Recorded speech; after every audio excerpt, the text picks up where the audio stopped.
Hey everybody, what is going on? I hope you guys are all doing well and welcome to another tutorial video. In this video, I'm going to be explaining to you guys how you can zoom in on chess.com. So let's get right into it. Now, it's very easy to do and you can do that on any board that you would like. So let me show you through a classroom which I'm going to create.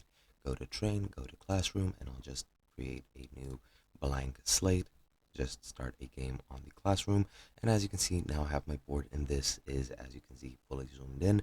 There is no way to zoom it any further. The most you could try to do is zoom in with your browser, but as you can see, that only zooms in to this much. In my case, that's 5x magnification on the page on Google Chrome, which I'll promptly reset to 100.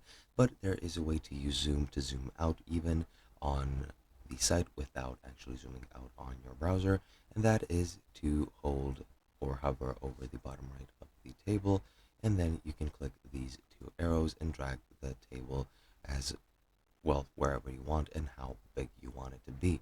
And that's pretty much all you need to do. That's pretty much all you can do. It is as simple as that. So I hope you guys enjoyed and I hope you found this tutorial useful, and I'll be seeing you guys hopefully in another video.